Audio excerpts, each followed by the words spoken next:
Hobonichi season is upon us, and with that, I thought it would be the perfect time to share with you my personal Hobonichi journey, as well as how I've used every notebook, not everything from their lineup, but most of the ones that I've used over the years, pros and cons, my honest thoughts on these notebooks, also what I think about the new updates in the Hobonichi world, like they're coming out with a new app. 2026 lineup so far, what we think about it. You also sent me some questions via Instagram, so I'm going to be answering them within today's video. Before we begin, if you're new here, hi, I'm Abby. I'm an artist, author, and content creator. My job mostly revolves around journaling, and I am also a workshop teacher and Skillshare teacher.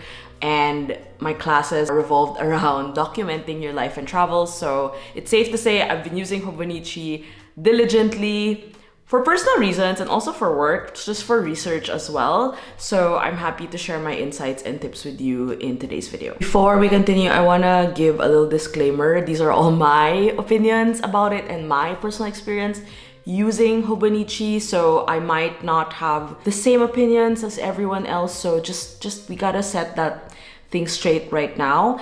And another thing is, unfortunately, because I live in Berlin and most of my journals are in Manila, I only actually have like a small stack of Hobonichi journals here, but I do have a lot of Hobonichi videos that I will link down below for you to check out in relation to the type of notebook that you might be looking for. So hopefully that will be helpful. But then again, we're gonna try and add some pizzazz and B-rolls here to kind of make everything make sense for context. So I started using Hobonichi in 2016. The reason being I was offered to work on a journaling book in the Philippines, and actually at the time I also had booked a trip to Japan, and every time I'm in Japan I'm working on book deadlines, and it's always a reason for me to do research with stationery and art supplies. I mean, coming from the Philippines, it was the nearest place to kind of get access to all of this creative stuff.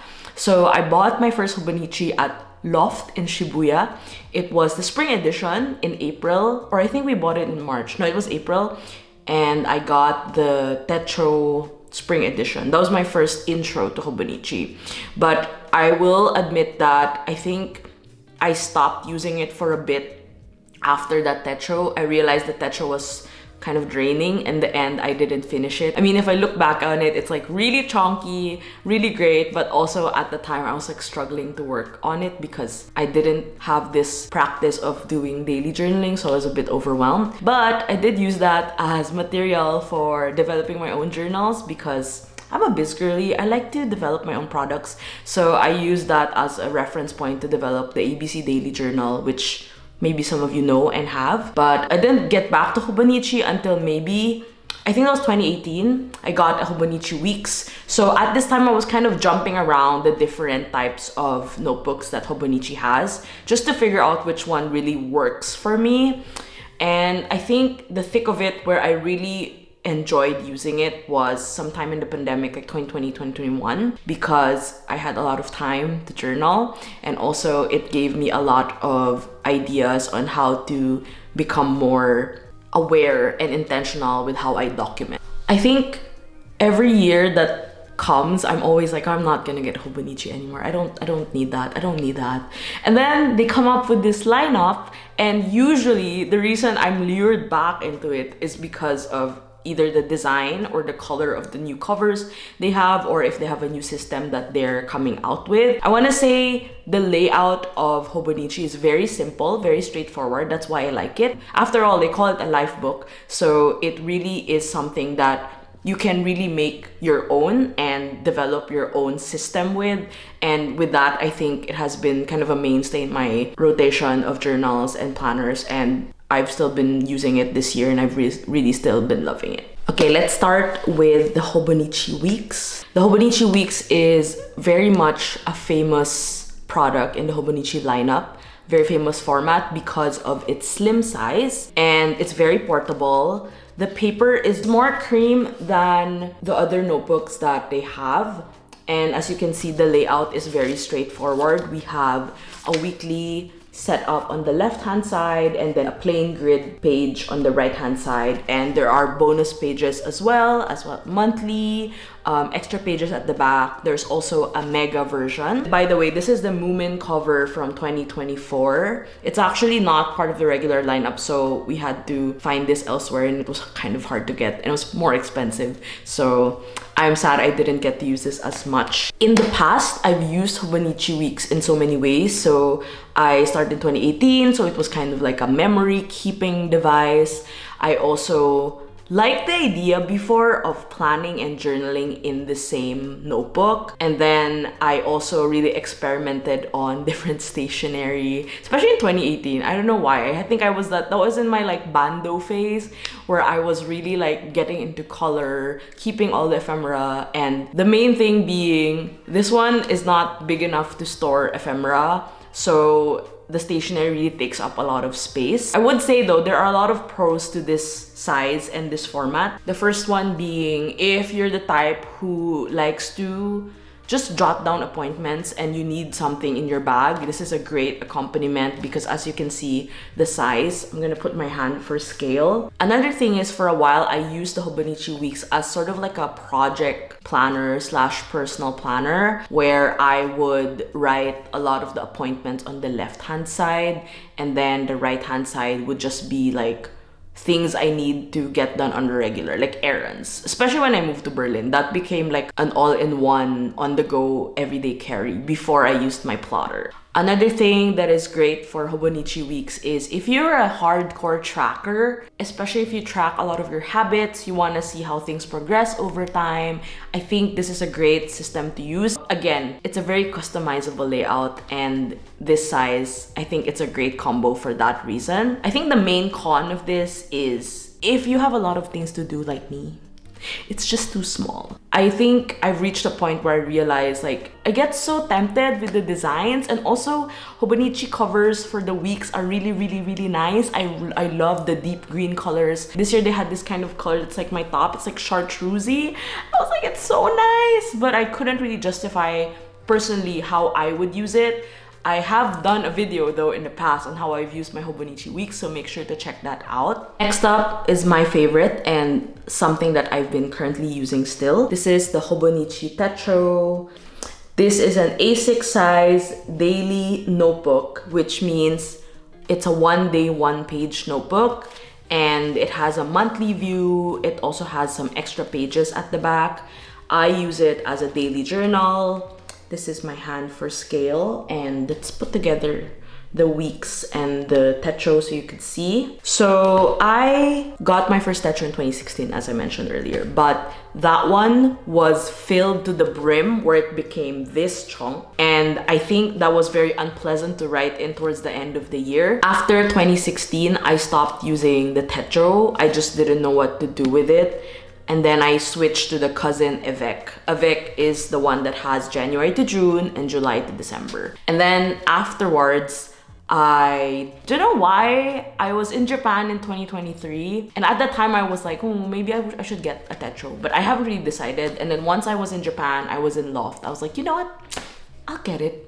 So I got this one, and it was the first time I think they had the English edition. So when I say English edition, the quotes inside are in English because otherwise they are mainly in Japanese. I use this as a daily journal. So every end of the day, I write out what happened that day, some thoughts, some highlights, and do that every day for the rest of the year. I don't journal every day, but like I catch up every 2 days, every 3 days, depending on my schedule.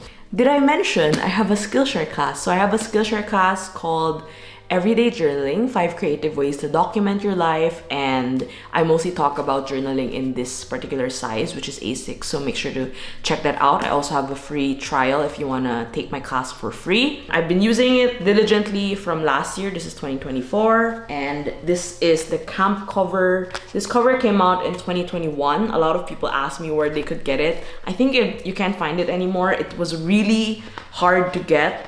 I got it during the lineup when it came out, you know. I was like, oh my gosh, this is exactly the cover I love because it says life there. So ever since, I just reuse them. This year, my cover is the TSL all leather cover. I think it's starting to patina and kind of like age, but I have been really enjoying this for obvious reasons. The small size, I would say it's a pro. It could be a con for you. The small size is great because you just write a little bit and then it's like, oh, I'm done. And if you feel like it's still too much space, you can always just stick a photo and you can basically cut out half of the space and then you can get the writing.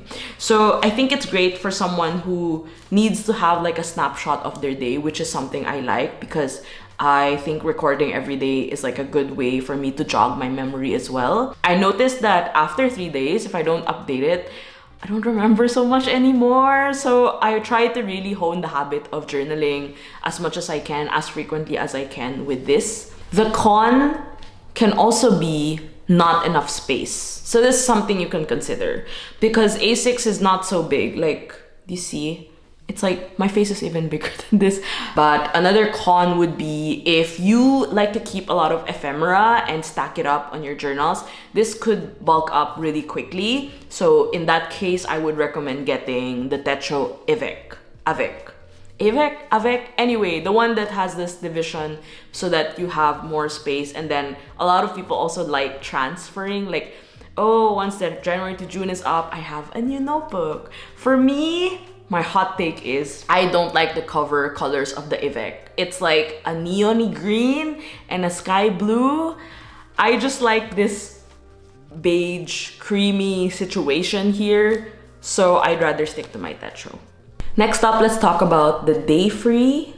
This is the Day Free hand for scale. It is the same size as the Techo, so it's A6.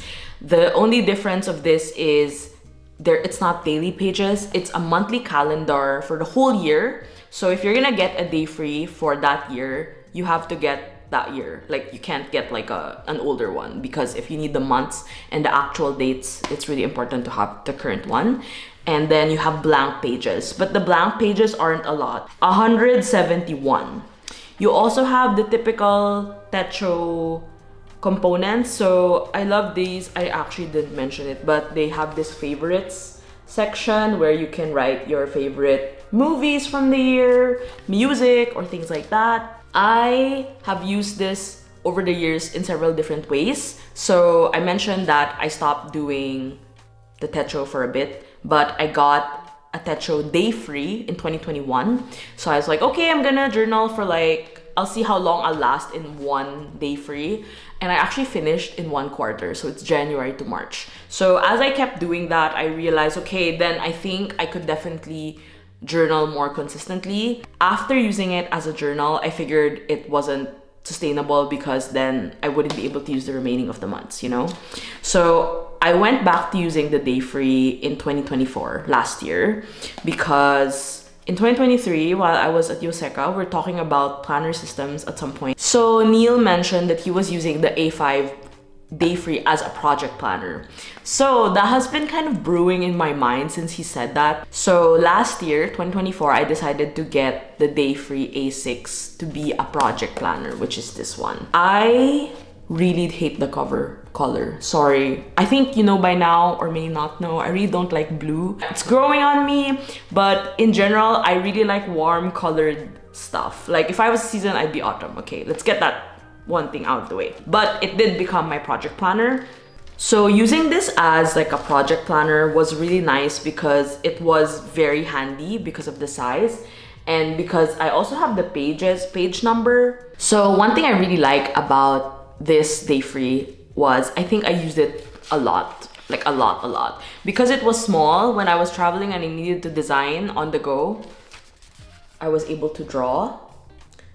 Apart from that, if I have meeting notes, they all just went here. Let's see if I have some. Most of these are like biz chats with Christine. So here, for example, we were coordinating the August events last year.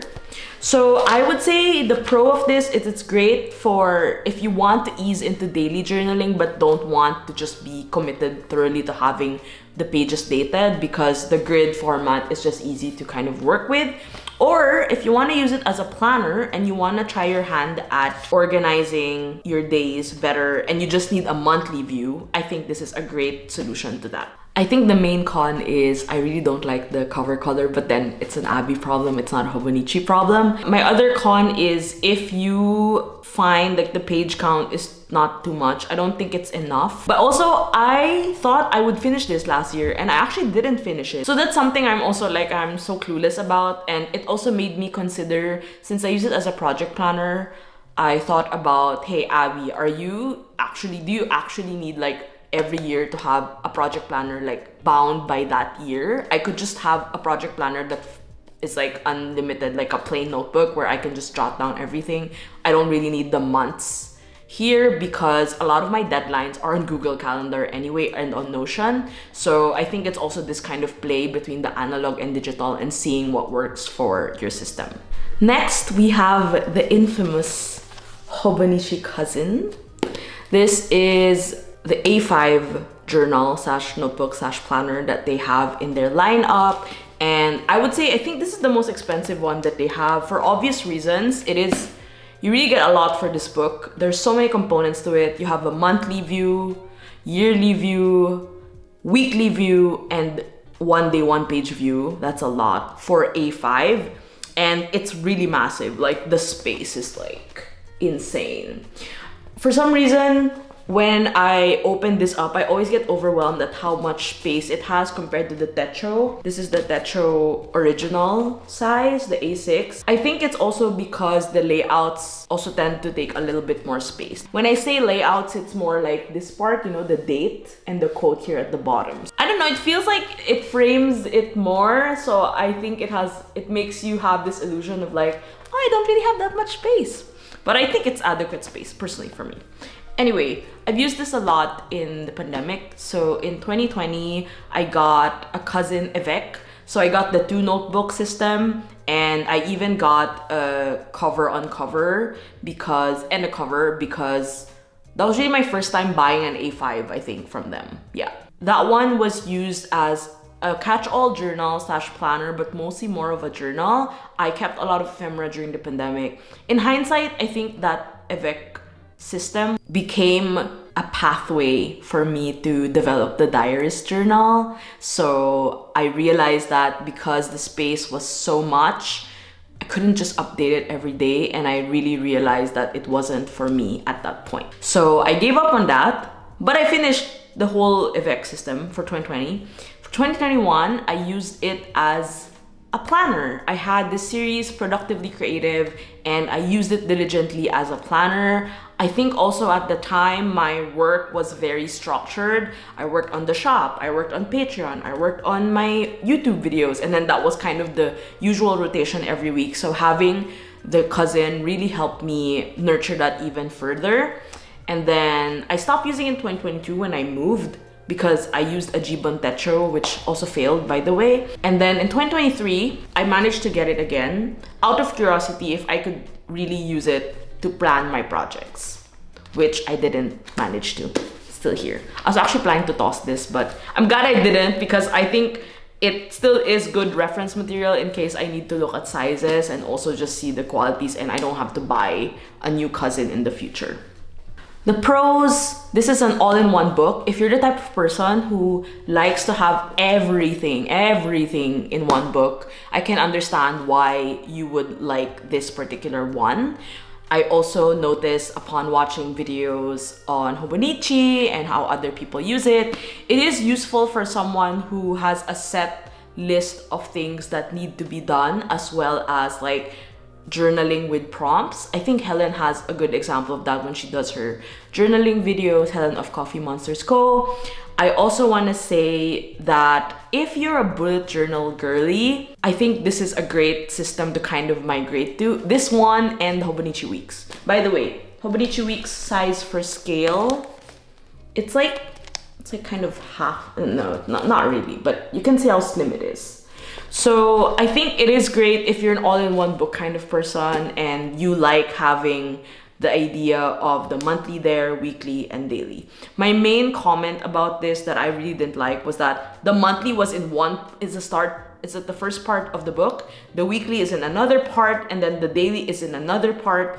And I can't wrap my head around that. I'd rather have like the monthly and then the week, like the whole month first, like January, week, 7 days, week, 7 days, week. Does that make sense? So that's how my brain works. And I know there are bookmarks and other options, but every time I get a cousin, I don't use the A5 cover. I find it too bulky. So I'm always putting a Codex cover from MD because it's just plain and it's clear. And again, I love this cream color. The cons, as I mentioned, it's too much space.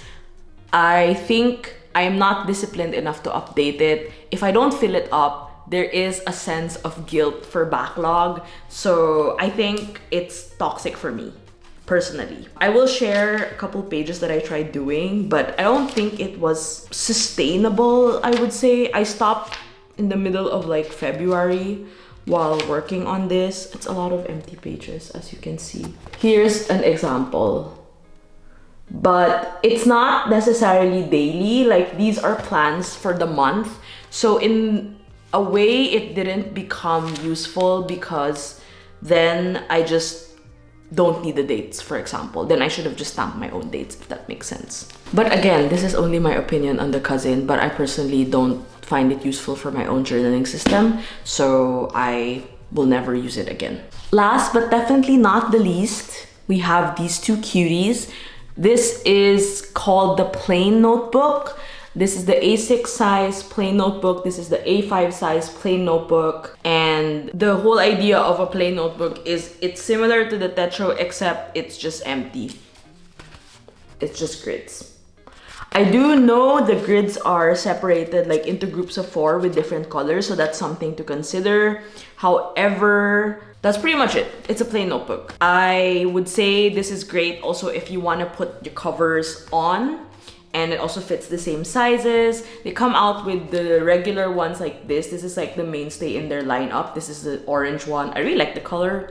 Again, I get a lot of my decision making is factored in also how it looks, because every time I pick a planner or a journal that goes into my lineup, it has to be visually good. Like, I like seeing it on my desk. I like reaching for it. If it's in a color that I don't like or a pattern that I hate, nothing's gonna happen. I think the visual experience of using a journal is as important as the overall experience of writing on it, right? And also the paper, which we'll talk about later. This is the plain notebook in A5 size. This is my favorite cover. So I actually have the Hobonichi Weeks, 2 of the Hobonichi Weeks designed by this, I think he's a botanist, Dr. Makino. So when that collection dropped at the Hobonichi website, I was like, oh, you got me. I like anything botanical, drawing. So I got this during the spring sale, and for a while this became like a catch-all feelings notebook. And the reason why is I just really need a space to write out my thoughts and emotions, and actually I haven't been diligent about it. Ideally, I would do it like every Saturday or Sunday. Like after weekends, I'll kind of rehash and process some things that I've kind of did and how I felt about it, and whether things were resolved or like just processing things that go on day to day. I also used it for tarot reading. So I used to do tarot reading more frequently, but nowadays I just do it for full moon or new moon, or sometimes I forget, but anytime I need some kind of clarity, I do readings, I do tarot, and then I write them down here. So it is all personal anyway, so I don't personally show a lot of my pages here, but I remember having an A5 plain notebook back then in 2021, and I used it so much to write with fountain pens. So that was like my entry point into writing more with fountain pens. I think Hobonichi has done a great job at convincing me that I need more pens and inks to really get my thoughts across, because I love to see the ink properties show on the pages. I would say the pros of the plain notebook compared to the other ones is obviously it has no dates, no commitment. You can start anytime, and they have really nice designs depending on the year. Like for this coming 2026, they have a Moomin plain notebook. I actually want one. I think it's also a great way to get familiar with the paper that Hobonichi has, and I would say price point also, this is more inexpensive compared to the Techo for obvious reasons. lesser pages. And yeah, I think it's a great starting point if you want to just kind of organize things. Also, if you're the type who likes to customize all of your layouts and want to do your own grids and, you know, systems, I think this is a great place to start. You can also see this definitely as like a travel journal or ephemera, or like something to store your stuff in because of the empty space, but also having enough grid to write your thoughts out. Okay, for the cons, I don't know why, but for some reason, because there's no layout inside, the grid feels smaller. I mean, I am aware how small the Hobonichi grid is. That is also some of my, oh, we have, lol, it's a dried leaf. Yeah, random things I put in my journal. But it does feel smaller for some reason. And if you're not a fan of small grids, I don't think the Hobonichi system is for you, to be honest. Or is it? I think the cousin grid is a little bit bigger. It's still not big. It's not big. But yeah, that's my main con about it. But I really like the plain notebook. I think it's very underrated, and I do think it does deserve some love. Okay, let's talk about the 2026 stuff. It's interesting to see the lineup. Also, you can tell I've been so out of touch with the journaling stuff recently. I know I work in this industry, but I have been so busy preparing for events for the last part of summer that when I wake up every morning, so I live in Berlin, right? And then obviously it's Japan time. When I wake up every morning, I literally see one reel of Hobonichi every day. It's like, oh, wow, they have this, they have this, they have this. So it's interesting to see they have a lot of new brand collaborations this year. I think everyone was gagged when they saw the Moomin one and the Tamagotchi one. Actually, props to them. I think Moomin is having its moment. I know Snoopy and Miffy have always had their moments. Miffy! Side note, I don't know why I know about all this, but I like watching all of like insider videos and video essays about this. But Moomin has its 80th birthday. Miffy, I think was last year. Snoopy, 75th birthday. They're all seniors, you guys! That's also why a lot of the prevalence of the products with these characters are on there. But I think Moomin being on the Hobonichi is a great collab idea, I would say. I personally would not get anything from the lineup. I didn't find anything really nice that I wanted. And this was still my favorite cover. Actually, I would suggest if you want to get creative, you can always customize these covers, right? Like you can buy the cover, the plain colored one, put a print or a postcard of your favorite character or your favorite photos. Just DIY it, just make it your own. I noticed that there's a lot, and I know this is something that a lot of people don't really, I don't know, I have really varied opinions about it, but I always want to tell people that, I also want to tell you that like, when it comes to buying Hobonichis, please consider also whether or not, like you can't really tell until you buy it, but like do your research because it's not cheap. It's not cheap. And also, I don't know if you feel this, but every time I don't finish journals, it actually makes me feel so sad and heartbroken. So I try my best to actively find systems that work for me. But again, do your research. It's not cheap and there's just a lot. It's massive. And they have a lot of, I think the decision fatigue also, like every time I browse to their website to look at their lineup, I have to make sure I'm ordering the right one. You're probably curious also where I get my Hobonichi. So when I was living in the Philippines, I would do group orders and then we would ship it from Japan to Manila, which makes sense because it was nearer. Now that I live in Berlin, I actually don't buy in Berlin. I bought one time from Amazon Japan. They don't have a lot of the limited edition ones, but for the basic notebooks, they do have it. And then I also sometimes would consider buying in the US, depending on where I am. But I'm always thinking like every time it's between September to December, if I am making my way back to Asia, I will just find a way to go to Japan to buy it physically in store. I also just like buying things in person. Or I will have it shipped to Manila. And it's also something to consider if you really like the pen that comes with the order. You can only get that at the Hobonichi website. But I don't really like the recent pen colors. I like the 2024 one. I am currently using 2025 one, but next year I'm not gonna get the pen, sorry. Okay, let's talk about the Hobonichi app. That one is interesting. When I saw it, I was like, I'm never gonna download that because I don't really like how smartphones have become this all-in-one device. In a way, it's convenient, and I know technology is here to stay, and technology is the reason we have social media and everything, but I really don't like my phone being an all-in-one device. So much so, I bought a new camera because I needed to upgrade, and I don't want to use my phone as a primary device for vlogging, you know? I also don't do digital journaling, so that might not be what I'm looking for. I think the challenge of having to remember what happened and referring back to your camera roll is a great exercise to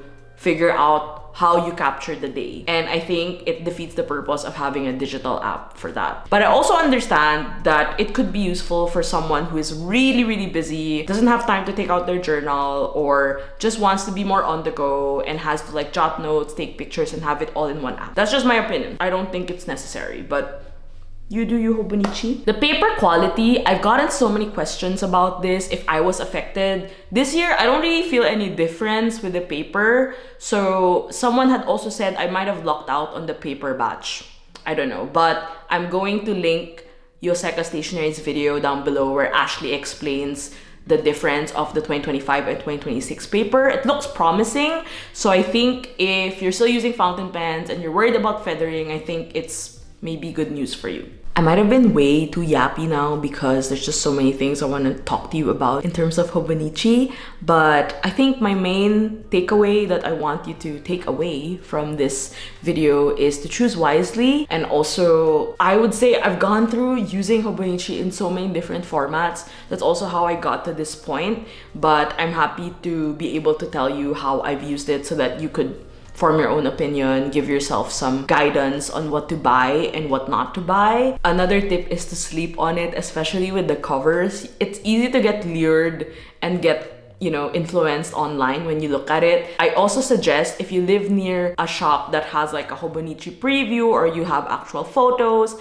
make sure to see it in person. A lot of the photos online are different from in person. Like I had this cover that I really wanted that was light pink, and then I ordered it off Hobonichi and it became this like kind of like pinkish lavender color, and I wasn't too happy about it. So do your research, ask around, go to a physical stationery shop if you have one near you that has them on display. It's just a better reason for you to form your opinion and decide whether you want it or not. Also, to answer everyone's question, what I'm getting next year, I'm still getting the Hobonichi Techo, just the plain one, like the original one, this one. I'm not getting a cover anymore. Actually, one of the covers is nice. Like, there's like this orange and cream one. I might consider it. Honestly, I like still the cover of Hobonichi than something like this because of the bookmark function here and this butterfly flap as a pen slot, and I think that's something that only Hobonichi can do. So I also love all these pockets. So yeah, I might consider getting a cover if I see it in person and I end up buying it. So that's pretty much it for this very yappy video. Thank you so much for watching, and I'd love to know your Hobonichi history. Let me know in the comments like where you started, what your plans are. Are you buying this year? Are you opting for something else? Are you gonna try a different system? What makes you go back to the Hobonichi? Let's exchange ideas and chat in the comments. Thank you so much for watching. As I mentioned earlier, I will link all the related Hobonichi videos down in the description. I also have a playlist of completed planners and planner reviews and journal reviews, so that might be helpful for you because more often than not, there is at least one journal or planner in my lineup every year that has Hobonichi on it. So maybe it will give you some insights on how to plan for your 2026 Techo Kaigi. Thank you so much for watching, and before we end this video, big shout out to my patrons over at my Patreon journal club. If you'd like to join, the link is down below as well. It's a great way to support this channel and also access exclusive content and more videos about journaling, documenting, and making things. Let me know what your shopping plans are too. I'd love to know in the comments. See you online and take care. Bye!